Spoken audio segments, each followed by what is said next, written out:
बिस्मिल्लाहिर्रहमानिर्रहीम। अज़ीज़ तुलबा व तालिबात, क्या हाल है? उम्मीद करता हूँ कि आप सब खैरियत से होंगे। अपना और अपने घर वालों का ख्याल रखें। मुल्क में वक्ती तौर पर जो एक क्राइसिस चल रहा है, इससे ख़ुद भी बचें और दूसरों को भी बचाएं। अल्लाह ताला आप सबका हामी और नासिर हो। अज़ीज़ तुलबा तालिबात, आज हम लोग अपने टेस्ट सेशन के दूसरे हिस्से का सबक अली बख्श इसको रिपीट करेंगे। ये सबक हम लोग थारोली पढ़ चुके।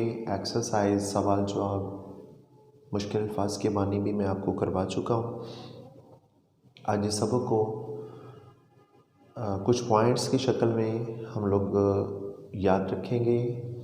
इसका खुलासा भी तैयार होगा, और अगर इस सबक में से कोई पैराग्राफ आ जाए तो इन पॉइंट्स के ज़रिए आप उस पैराग्राफ की स्टार्टिंग में जो हमने थोड़ा सा मटेरियल ऐड करना है, जिसको हम तमहीद का नाम देते हैं, हेडिंग नहीं बनानी होती, तो वहाँ भी ये चीज़ें आपके काम आ सकती हैं।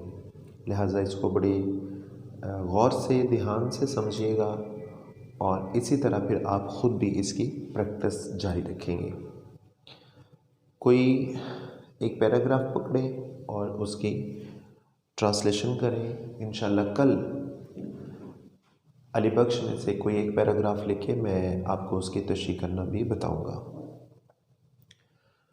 अज़ीज़ तुलबा तालिबात, हमारा सबक अली बख्श, इसके मुसन्नफ़ कुदरतुल्लाह शहाब हैं। कुदरतुल्लाह शहाब की पैदाइश 1917 में हुई और 1986 यानी 86 में आपकी वफ़ात है। कुदरतुल्लाह शहाब गिलगित में पैदा हुए। इन्होंने अंग्रेज़ी अदब में एमए पास किया था गवर्नमेंट कॉलेज लाहौर से। बहुत सारी अहम ओहदों पर फाइज रहे, यहाँ तक कि 1954 से 1962 तक गवर्नर जनरल ग़ुलाम मोहम्मद ये सदर थे। सदर सिकंदर मिर्ज़ा और सदर अयूब ख़ान के सेक्रेटरी भी रहे। 3 बरस तक हाईलैंड में पाकिस्तान के सफ़ीर रहे। 1986 में वफ़ात पाई। आपकी कब्र इस्लामाबाद में है। कुदरतुल्लाह शहाब एक बुलंद मर्तबा नसर निगार हैं। ज़ुबान और बयान पर इनको ख़ास एक दस्तरस हासिल है। आपकी बेशुमार किताबें मौजूद हैं। इनकी अपनी ज़िंदगी पर लिखी हुई किताब है शहाबनामा, जिसको ख़ुद नोश्त भी कहते हैं। ये इनकी तमाम तसन्नीफ़ात से बढ़कर है। इसी किताब में से ये सबक कुदरतुल्लाह शहाब का जो सबक है अली बख्श, ये मुंतखब करके आपके सिलेबस में आपके सामने शाया हुआ। गुज़श्ता 25 वर्ष में इस किताब की कई बार दर्जनों दफ़ा एडिशन हो चुका। इस बात से आप अंदाज़ा लगा सकते हैं कि इनकी ये खुद नोश्त जो शहाबनामा है, ये कितनी मर्तबे मुकाम की हामिल किताब है। जी, शुरू करते हैं। आप ख़ुलासे के तौर पे इस सबक को कुछ इस तरह से लेंगे कि दिया गया उन्वान हमारी दरसी किताब का सबक अली बख्श है। इसके मुसन्नफ़ कुदरतुल्लाह शहाब जो उर्दू अदब में बुलंद मुकाम रखते हैं। आपकी तसनीफ़ात उर्दू अदब में ख़ास मुकाम की हामिल हैं। आपकी ख़ुद नोश्त शहाबनामा में से ये सबक अख़ज़ किया गया, जिसमें कुदरतुल्लाह शहाब लिखते हैं कि एक मरतबा मुझे किसी काम के सिलसिले में लाहौर जाना हुआ, तो वहाँ ख्वाजा अब्दुल रहीम साहब से मुलाकात हुई। उन्होंने बातों में ये बात बताई कि यहाँ करीब जावेद मंजिल में इकबाल का दरीना और वफ़ादार मुलाज़म अली बख्श रहाइश पज़ीर है। तो मुसन्निफ़ की ख्वाहिश पर ख्वाजा अब्दुल रहीम साहब उनको साथ लेके जावेद मंजिल पहुँचे। इस तरह कुदरतुल्लाह शहाब की मुलाकात अली बख्श से हुई। वहाँ जाके ये पता चला कि अली बख्श को इकबाल की बेपनाह खिदमात के सिलसिले में हुकूमत ने एक मुरब्बा ज़मीन इनाम के तौर पर दी है, लेकिन उस पर कुछ शरीर बदमाश लोगों ने कब्ज़ा कर रखा है। और ये ज़मीन लायलपुर के करीब, मौजूदा नाम फैसलाबाद के करीब वाक़या है। इस कब्ज़े को छुड़वाने के लिए ख्वाजा अब्दुर रहीम साहब मुसन्नफ़ को कहते हैं कि आप अली बख्श को साथ लेके जंग चले जाएं, चूँकि आप आजकल वहाँ डिप्टी कमिश्नर हैं, तो वहाँ पे आप इसकी ज़मीन दिलवाने में मदद करेंगे। मुसन्नफ़ ने फ़ौरन हामी भर ली और अपने साथ गाड़ी में लेके अली बख्श को रवाना हो गए। गाड़ी में बैठते वक्त अली बख्श के ज़हन में ये बात थी कि अब ये बंदा भी दूसरे लोगों की तरह इकबाल के बारे में बातें पूछ पूछ के उसका सर खपाएगा, लेकिन कुदरतुल्लाह शाह कहते हैं कि मैंने भी ये तहैया किया हुआ था कि मैं ख़ुद अपने आप से इकबाल के बारे में कोई सवाल नहीं करूँगा। अगर अली बख्श की ज़िंदगी में इकबाल वाकई एक अहमियत रखते हैं तो मैं इसके बारे में कुछ नहीं पूछूंगा, क्योंकि इश्क और मुश्क खुद ब खुद ज़ाहिर हो जाते हैं। और चूँकि अली बख्श की ज़िंदगी जो है वो इकबाल से इश्किया हद तक थी, इस वजह से उन्होंने ये बात की कि इश्क और मुश्क छुप नहीं सकते। वही हुआ।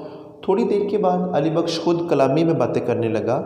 एक सिनेमा के सामने से गुजरे, वहाँ पे बहुत ज़्यादा रश था, तो अली बख्श देखे कहने लगे कि मस्जिदों के सामने तो कभी इतना रश देखने को नहीं मिला, और इकबाल भी यही फरमाया करते थे। फिर आगे बढ़ते हैं।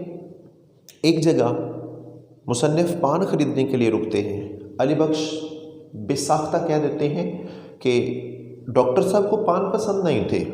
फिर मेरी दिल रखने के लिए मुस्कुरा कर कहते हैं, हाँ अपना अपना शौक़ है, हुक्का खूब पीते थे, पान का हो या हुक्के का। फिर आगे बढ़े। शेखुपुरा से गुजरते हुए अली बख्श को याद आया कि यहाँ पे एक मुसलमान तहसीलदार इकबाल के मुरीद थे। उन्होंने एक दफ़ा हमें दावत पर यहाँ बुलाया था। इकबाल को खाने में सीख कबाब और पुलाव बहुत पसंद था। इसके बाद अली बख्श खुद ब खुद ही इकबाल की ज़िंदगी के बारे में बातें करना शुरू हो जाते हैं। वो कहते हैं कि जब वफ़ात से कुछ 6 वर्ष पहले उनका गला बैठा तो खाना पीना बहुत कम हो गया। कहते हैं मैंने रात को जिस रात उनकी वफ़ात हुई, कहते हैं मैंने उनको फ्रूट साल्ट बना के दिया कि इससे आपकी तबीयत बहाल हो जाएगी, लेकिन ऐसा ना हुआ। और सुबह ऐन 5:10 पर उनकी आंखों में एक तेज़ नीली नीली सी चमक यानी रोशनी आई और ज़ुबान से अल्लाह ही अल्लाह निकला। मैंने जल्दी से उनका सर उठाकर अपने सीने पर रख लिया और उन्हें झंझोड़ने लगा, लेकिन वो रुखसत हो चुके थे। मैं इसरार करके पूछता हूँ कि आपको कोई इकबाल का शेर तो पसंद होगा ना, बल्कि आपको याद भी होगा। वो कहते नहीं, मैं अनपढ़ सा बंदा जाहिल हूँ, मुझे नहीं, भला इन बातों की क्या अक्ल है, मैं नहीं मानता, आपको कुछ तो ज़रूर याद होगा। तो फिर वो एक शेर पढ़ते हैं, कभी ए हकीकते मुंतजिर। यहाँ स्क्रीन पे मैंने आपके सामने वो पूरा शेर दर्ज किया। तो कहते हैं कि डॉक्टर साहब खुद भी इसको बड़ा गुनगुनाया करते थे। इकबाल सच्चे आशिक़ रसूल थे, अल्लाह ताला से उनका रिश्ता बहुत मजबूत था। रात को 2-2:30 बजे उठते और जय नमाज़ पर जाकर बैठते, देर तक नवाफ़िल में इबादत में मशगूल रहते, कुरान की तिलावत करते तो आपकी आंखों से इतने आंसू बहते कि कुरान के वर्क भीग जाते, और फिर कभी आंख लग जाती। सुबह तक इसी तरह करवटें बदलते रहते।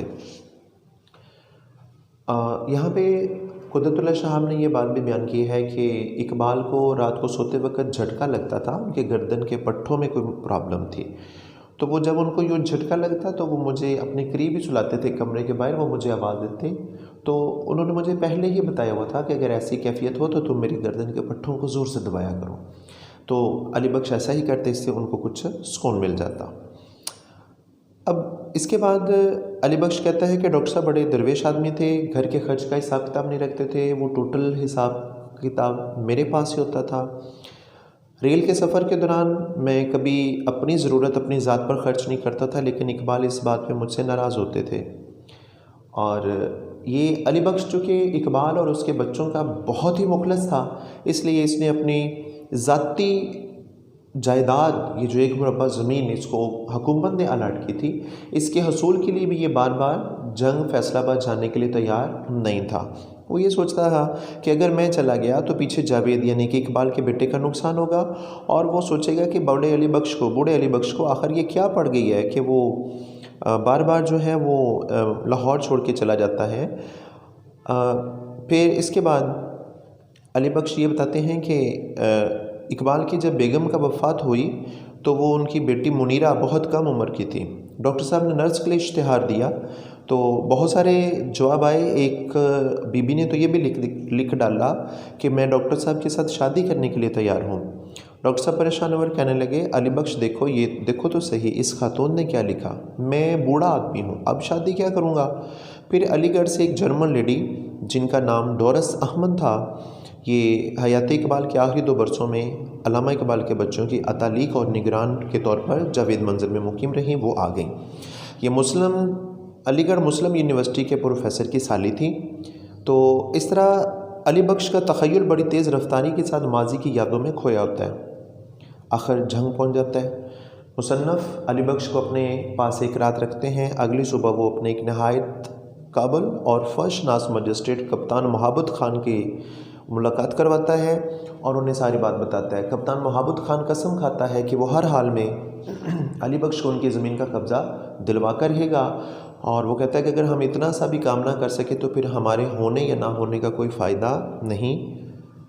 ये बेटा जी आपका खुलासा कंप्लीट मैंने तफसील से कर दिया। लिखते वक्त टाइम के मुताबिक आप इसको थोड़ा सा शॉर्ट भी कर सकते हैं। इस सबक का माखज़ शहाबनामा है, ठीक है। वो पैरे के आखिर पे, खुलासे के आखिर पे आप लिख सकते हैं। स्टार्टिंग में जहाँ पे हम हवाला मतन पेश करते हैं, सबक और मुसन्निफ़ का नाम लिखने के बाद माखज़ भी लिख सकते हो और उसके सामने आप लिखेंगे शहाबनामा।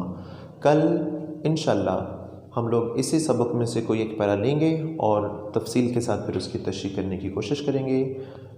अस्सलामु अलैकुम। अल्लाह ताला आपका हामी और नासिर हो।